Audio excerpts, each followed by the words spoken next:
நேயர்கள் அனைவருக்கும் வணக்கம். வெண்முரசு நேர்கோலம் அத்தியாயம் 53. நிறையா கானகம். கீசகன் ஒரு பெரிய கருமுகில் தொகை போல ஒழுகிச் செல்வதை முக்தன் கண்டான். மரங்களினூடாக அவன் பிரிந்து பரவி கடந்து மீண்டும் தொகை கொண்டான். சரிவுகளில் கீற்றென அகன்று பொழிந்து நீண்டு பின் எழுந்தான். அவன் சென்ற பின்னரும் இலை நுனிகளில் அவன் சற்று எஞ்சியிருந்தான். எஞ்சியவை முக்தன் கடந்து சென்ற போது நான் நீட்டி அவனை தொட எம்பின. தொலைவில் மரங்கள் ஒன்றோடொன்று அறைந்து கொள்ளும் ஓசை எழுந்தது. இரு பாறைகளின் மோதல் ஒலியா அது? ஒவ்வொரு அரை ஓசைக்கும் காடு விதிர்ப்பு கொண்டது. அவ்வோசை கேட்டு கீசகன் நின்றான். தன்னை 4 பக்கம் இருந்தும் இழுத்து திரட்டி பேரூறு கொண்டு ஒன்றன் மேல் ஒன்று ஏறிய 7 கரிய யானைகள் என நின்றான். அப்பால் மரங்களின் தழைப்பில் மறைந்தும் இடைவெளிகளில் தெரிந்தும் 2 அலைகள் கொப்பளிப்பதை முக்தன் கண்டான். விழி கூர்ந்த போது அவை 2 மாநாகங்கள் என தெளிந்தான். 2 நதிகளின் அலைகள் என அவை சுருண்டெழுந்து வந்து உடலால் அரைந்து கொண்டன. ஒன்றையொன்று கவ்வி தழுவி இறுக்கி முறுகி அதிர்ந்து பின் ஒன்றையொன்று தூக்கி வீசி மண்ணில் சென்று வெட்டுண்ட பெரு மரத்தடிகள் என விழுந்தன. மீண்டும் நிலமறைந்து எழுந்து படம் விரித்து ஊதுலை காற்றென சீறி பறக்க செஞ்சின விழிகள் எரிய நோக்கி தவித்து ஒரே கணத்தில் ஒன்றன் மேல் ஒன்று பாய்ந்தன. நச்சு பற்களால் ஒன்றை ஒன்று கவ்வி கொண்டன. ஒருவர் நஞ்சில் மற்றவர் உடல் கருகி சுருண்டு அதிர தளர்ந்து 2 பக்கமாக விழுந்தன. நெளிந்து தன்னுணர்ந்து சினம் பெருக மீண்டும் நிலத்தை உந்தி எழுந்து படம் கொண்டன. அப்போதும் அவற்றின் வால் நுனிகள் ஒன்றையொன்று கவ்வி தழுவி பிணைந்திருந்தன. கீசகன் தன் 2 தோள்களையும் ஓங்கி அரைந்து பிளிரல் ஓசை எழுப்பியபடி அவர்களை நோக்கி சென்றான். அந்த ஓசை கேட்டதுமே 2 நாகங்களும் மேலிருந்து சரடருந்து விழுபவை போல மண்ணில் விழ முக்தனின் காலடி நிலம் அவ்விடையில் அதிர்ந்தது. கரிய நாகம் திரும்பி அப்பேருருவிடம் பொருத்த முடியாத விரைவில் காட்டுக்குள் புகுந்து கொண்டது. அது செல்லும் வழியில் புற்பரப்பென காட்டு மரச்செறிவு வளைந்து வழிவிட்டது. இங்கோ ஒரு பாறை அதன் உடல் பட்டு நிலை பெயர்ந்து உருண்ட ஓசை கேட்டது. மண்ணில் விழுந்த பொன்னிற நாகம் தளர்ந்தது போல் நெளிந்தபடி கிடந்தது. கீசகன் அதை நோக்கி ஓடினான். அது வழிந்த புதர்களுக்குள் சென்றது. அதன் வாள் நெளிவை முக்தன் கண்டான். அது சென்ற வழியை இலை தழைப்பின் மேல் ஒரு அலையென நோக்க முடிந்தது. அதை தொடர்ந்து கீசகன் சின்னம் விழித்தபடி ஓடினான். ஒரு கணம் அனைத்தும் தெளிவாகி கால் தளர்ந்து முக்தன் பின்னால் சரிந்து விழுந்தான். கரவு காட்டுக்குள் இருக்கிறேன். உள்ளே வந்தவரை பித்தர்களாக்கும் அறியா செறிவு. கந்தர்வர்களும் கிண்ணறர்களும் உலவும் வெளி. நான் கனவு கண்டு கொண்டிருக்கிறேன். கையை நிலத்தில் ஓங்கி ஓங்கி அரைந்தான். விழித்துக்கொள் விழித்துக்கொள் என தனக்குத்தானே ஆணையிட்டான். புரண்டு படுத்தால் போதும், மெய்யுலகில் எழுந்து கொள்ளலாம். புரண்டு படுத்து விழி திறந்த போது தன்னை சூழ்ந்திருந்த காடு இளமஞ்சளாக அதிர்ந்து கொண்டிருப்பதை கண்டான். முத்தி முத்தி விரியும் செவ்வுதடுகளாக, மூடித்திறக்கும் இமையணைகளாக, கருமின் நோக்கு கொண்ட விழிகளாக, மென்மயிர் சூழ்ந்த மான் குலம்பல்குள்களாக, ஐவிரல் நடிக்கும் உள்ளங்கைகளாக, விதிர்க்கும் மான் செவிகளாக, வீசும் யானை முரச்செவிகளாக, துடிக்கும் பூனை காதுகளாக, நீண்டு மறையும் தவளை நாவாக, சொட்டி நெளியும் நாய் நாவென வண்ணத்து பூச்சிகள்.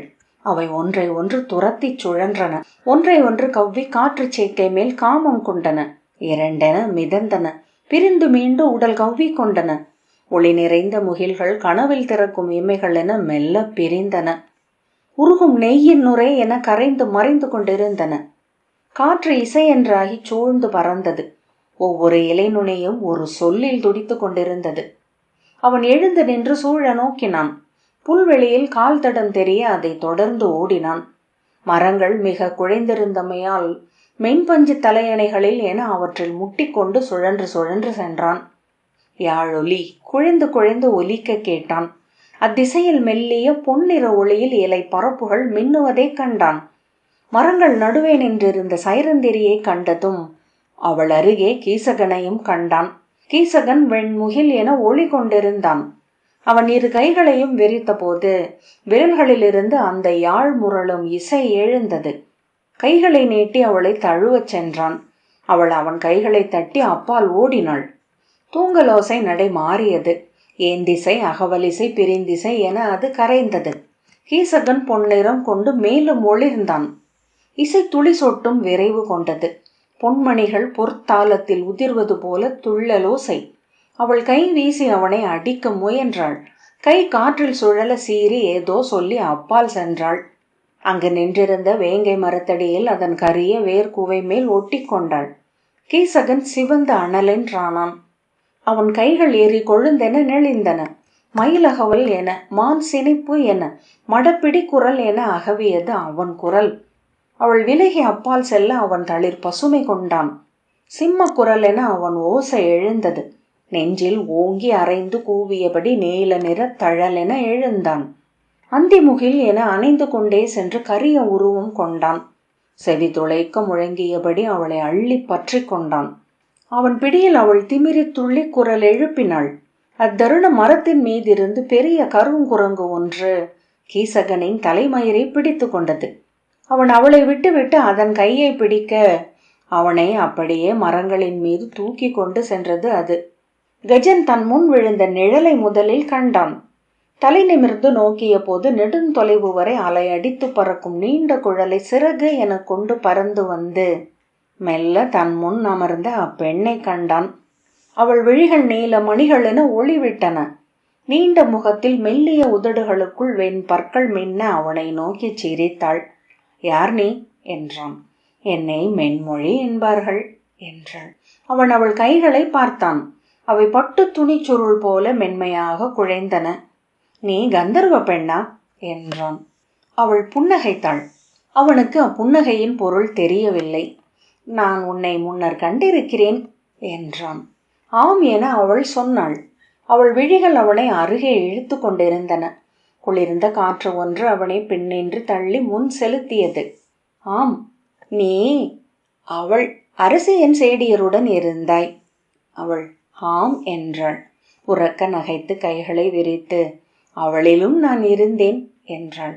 அவன் நம் விழிகள் தொட்டு கொண்டன ஒரு கணம் என்றான். ஆம், அதன் பொருட்டே இங்கு நாம் சந்திக்கிறோம் என்றாள். அவன் கைகளை அவள் கைகள் பற்றின. அவை மீன்களைப் போல் குளிர்ந்திருந்தன. நீ மானுட பெண் அல்ல. அவள் நான் அவ்வாறு சொல்லவில்லை என்றாள். உன் குருதி பனி போன்றிருக்கிறது. அவள் அனல் விழிகளில் மட்டுமே என்றாள். அவர்கள் தழுவிக்கொண்டார்கள். தழுவிக்கொள்வதற்கென்றே படைக்கப்பட்டது போன்றிருந்தது அவள் உடல். அவள் கைகளும் கால்களும் அவளை முதுமரத்தின் மேல் படர்ந்து படிந்த இளமரம் போல சுற்றி கொண்டன. அவன் அவள் கண்களை குனிந்து நோக்கினான். அவற்றில் நோக்கற்ற மணி விழிப்பு ஒன்றிருந்தது. அவன் விலக விழைந்தான். அவ்வெண்ணத்தை உடலுக்கு அறிவிக்க இயலவில்லை. அவள் வாய் திறந்த போது வளைந்த நச்சுப்பற்களை கண்டான். நீ நாகினி என்றான். சிரித்தபடி அவள் எம்பி அவன் உதடுகளை கவ்விக்கொண்டாள். நாக நஞ்சு இளவெம்மையுடன் இருந்தது. மயக்குறு மதுவென குருதியில் கலந்தது. உடற்தசைகள் அனைத்தும் நெய்த்திரிகள் என பற்றி கொண்டன. உள்ளுறுப்புகள் அரக்கென உருகிச் சொட்டின. அவள் அவனுடன் மேலே எழுந்தாள்.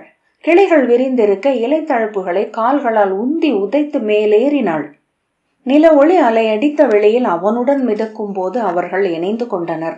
மேலும் மேலும் மேலும் என அவள் மூச்சு சீறினாள்.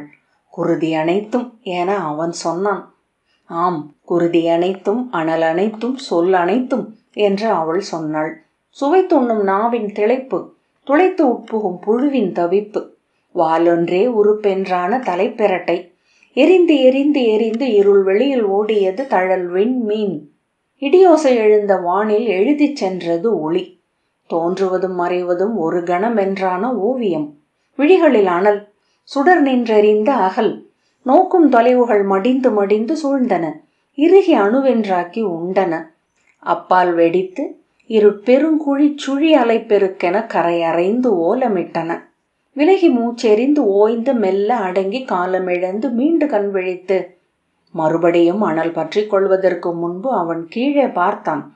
அங்கே மலர் மரத்தடியில் புன்னகையுடன் நின்றிருந்த பெண்ணை முன்னரும் கண்டிருந்தான். அவன் எண்ணத்தை உணர்ந்தவளாக அவரை சற்று முன் உதறி கீழே உதிர்த்தேன் என்றாள். அவன் யார் என்றான். அவர் பெயர் முக்தன். அத்தனை ஆடைகளுக்கும் அடுக்குகளுக்கும் அடியில் அவர் ஒரு பெண் என்று அறிந்தேன். அனைத்தையும் கழற்றி அவரை முற்றிலும் விடுவித்தேன். அந்த பெண் இளங்கண்ணி என மலர்களுக்கு நடுவே இடைவளைத்து ஓடினாள்.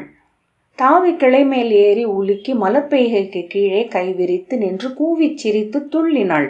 கன்னி என்று கண் விழித்திருக்கிறாள் என்றாள் வெறியுடன் இழைந்து உயிர்த்த நாகினி.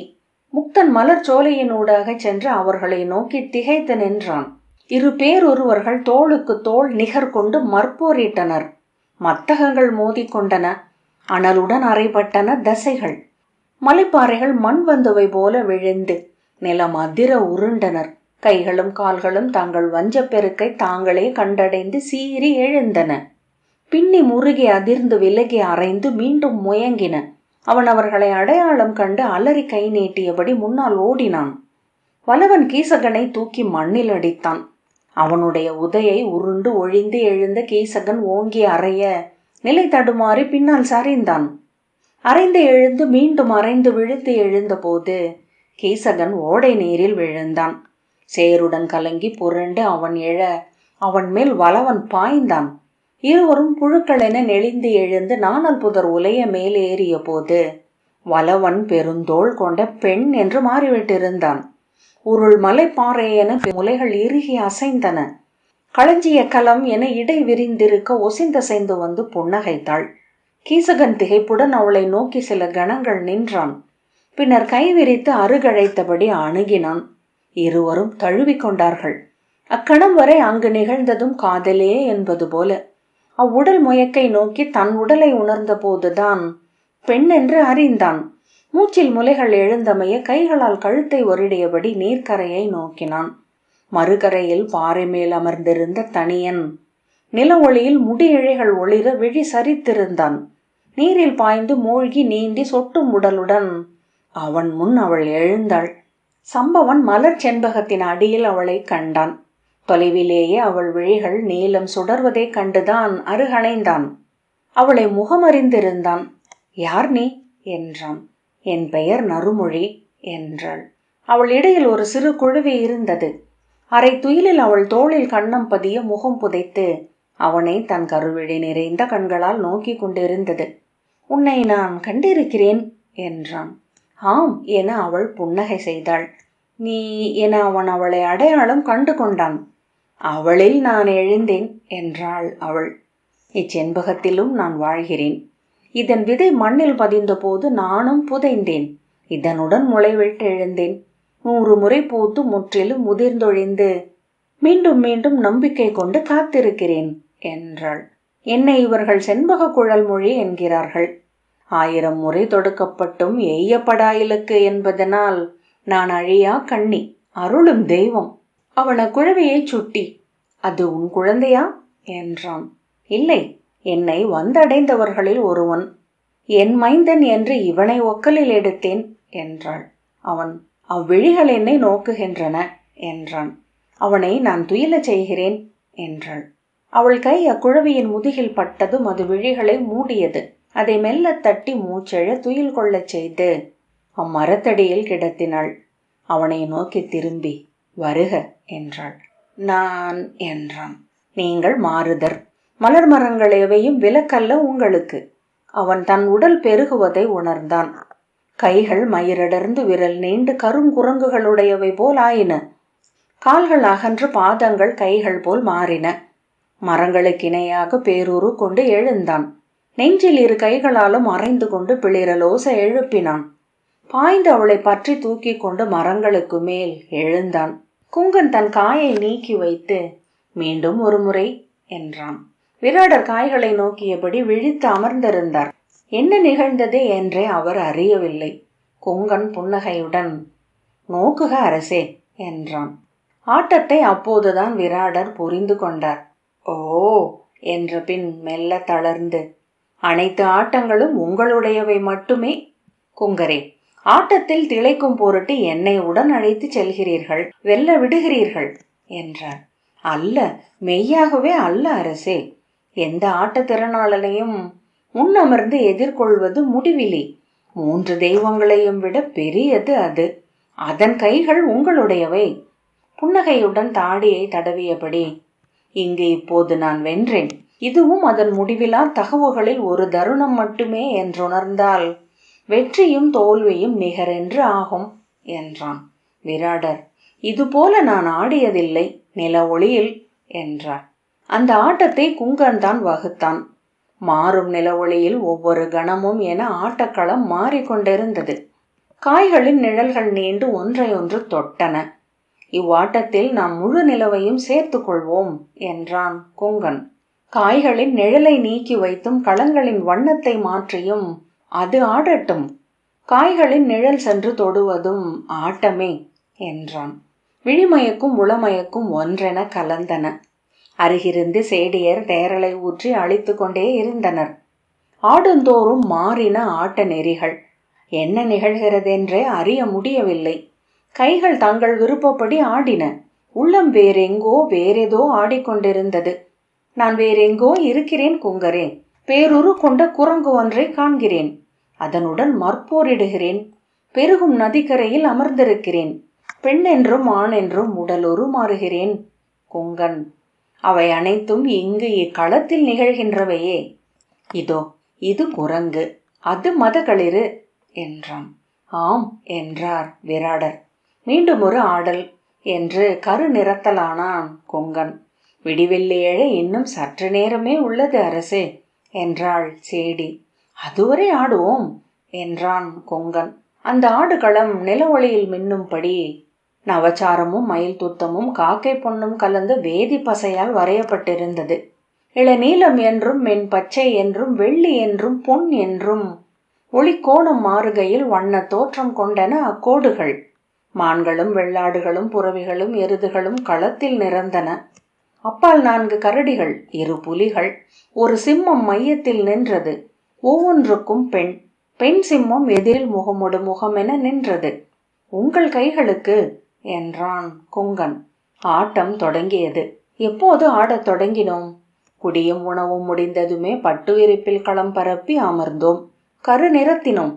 நெறி உரைத்து கொண்டோம். மீண்டும் மீண்டும் ஆட்டம், அல்லது முடிவில்லாத ஒரே ஆடல். ஒவ்வொரு விலங்கும் தன் நெறிக்கேற்ப செயல் கொண்டது. துரத்தியது, தப்பி ஓடியது, பணிந்தது, பற்றி கொண்டது, கொன்றது, வென்ற பின்னர் விட்டு சென்றது. தேடி விடிவெள்ளி என்றாள். ஆம் என்றார் விராடர். ஒவ்வொன்றுக்கும் தங்கள் நெறி என்று ஒன்று உண்டு. அவை வெட்டி கொள்வதே இல்லை. ஒரு முறை கூட ஒரு ஈயின் விழிகள் கொசுவின் விழிகளை சந்தித்திருக்காது இப்புவியில். சுற்றிலும் ஒளி மாறிக்கொண்டே வந்தது. நிலவு மேற்கு வளைவில் நின்றிருந்தது. புலரி பறவைகள் கூவவும் கரையவும் குழறவும் குமுறவும் தொடங்கின.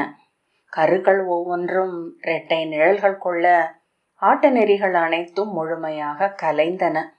காற்று வெளியில் செம்மை கலந்தது. விண்விரிவில் முகில்கள் எரிய தொடங்கின. நிலவு நீட்டிய நிழல் கரைந்து களத்தில் மறைந்தது. பறவை குரல்கள் பெருக காடு துயில் எழுந்தது.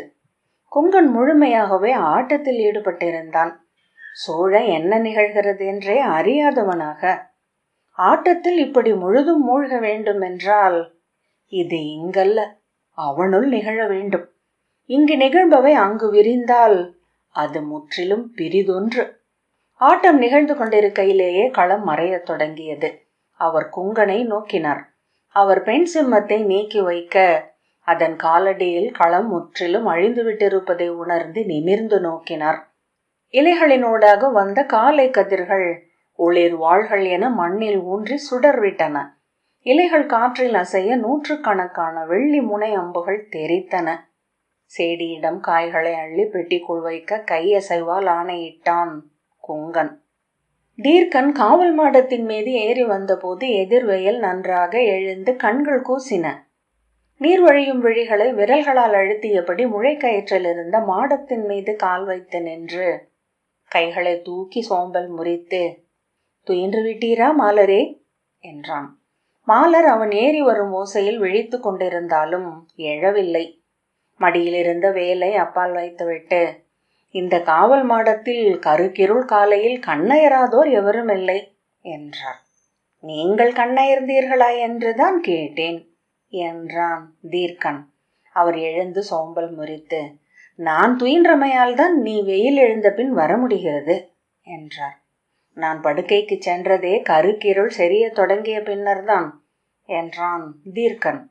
அவர் தன் பாளைப்பையை எடுத்து உள்ளிருந்து ஒரு பாக்கு துண்டை வாயிலிட்டு கொண்டார். என்ன நிகழ்ந்தது நேற்று என்றான் தீர்க்கன். என்ன நிகழும்? நிலவு வந்தது, சென்றது. இதோ சூரியன், இனி உச்சி, பின் அந்தி. வேறென்ன? வேறென்ன? தீர்க்கன் கந்தர்வர்கள் என்றான். அவர் சிரித்து, வந்திருப்பார்கள். உள்ளே கூடை கூடையாக அகிபீனாவும் மதுக்குடங்களும் சென்றன. 3 முதல் தெய்வங்களும் வந்திறங்கி இருக்க வாய்ப்புண்டு என்றார். அவன் திரும்பி காட்டை பார்த்தான். பச்சை செருவின் மேல் பறந்த இளவெயிலில் இலைமுனிகள் பசுஞ்சுடர்களாக எரிந்தன. செம்மலர்கள், பொன்மலர்கள், வெண்மலர்கள். நோக்க முடியாதபடி கண்கள் கூசி கண்ணீர் மூடியது. அப்பால் கொம்பு ஒன்று முழங்க காவல் மாட கொம்புகள் இணைந்து கொண்டன. தொடர்ந்து காவல் முற்றத்து முரசுகள் உருமின. அரசர் கிளம்புகிறார் என்றார் மாலர். முரசோசையும் வாழ்த்துளியும் கூட துயில் சோர்வு கொண்டிருந்தன. பல்லக்குகள் கிளம்பிச் செல்லும் ஓசைகள் கேட்டன. படைக்கலம் முட்டல்கள், போகிகளின் எடை கூவல்கள், ஆணையோசைகள், ஒரு புறவியின் செருமல். மீண்டும் கொம்பு ஒலித்தது. படைத்தலைவர் என்றான் தீர்க்கன். மூங்கில் விளிம்பை பற்றி நின்றிருந்த மாலர், இப்போது எவருக்கும் வேறுபாடில்லை, எல்லாம் வெறும் அரையுயிர் சடலங்கள் என்றார். அரசியின் நிறை அடுத்ததாக கிளம்பி சென்றது. அதன் பின் இளவரசியின் பல்லக்கும் அகம்படியினரும். எவரையுமே பார்க்க முடியவில்லை. பல்லக்கு திரைகள் மூடியிருந்தன. பல்லக்குகளை காட்டு எல்லைக்குள் கொண்டு சென்று அவர்களை ஏற்றிக்கொள்கிறார்கள். அதுவரை தூக்கி கொண்டு வருகிறார்கள் போலும் என்றார் மாலர். தீர்க்கன், இன்னும் 4 நாட்களாகும் அவர்கள் முழுமையாக விழித்தெழ என்றான். கிரந்திகன் கரிய புறவி ஒன்றின் கடிவாளத்தை பற்றியபடி பெரிதொரு புறவியில் அமர்ந்து மெதுவாக சென்று மறைந்தான். அடுமனையாளர்கள் கிளம்புகிறார்கள் என்றார் மாலர். அவர்களுக்கு கொண்டு போக கலமன்றி பிரிதேதும் இருக்காது. கலங்களை ஏற்றிய வண்டிகள் அசைந்து அசைந்து சென்றன. தொடர்ந்து சிறிய மூட்டைகளை தோளிலிட்டபடி அடிப்பின்னும் கால்களுடன் அடுமனை ஏவலர் சென்றனர். காவலர்களின் இறுதி நிறையும் சென்றது. மாலர், அந்த அடுமனை பேருடலன். அடிபதறாமல் செல்பவன் அவன் மட்டுமே. யானை அடி என எண்ணி எடுத்தமைந்த கால்கள்.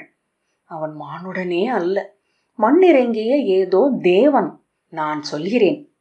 தீர்க்கன் எழுந்து வலவன் நிமிர்ந்த தலையும் வீசி அசையும் பெருங்கைகளுமாக சிறிய கால்களை எடுத்து வைத்து செல்வதை நோக்கி நின்றான்.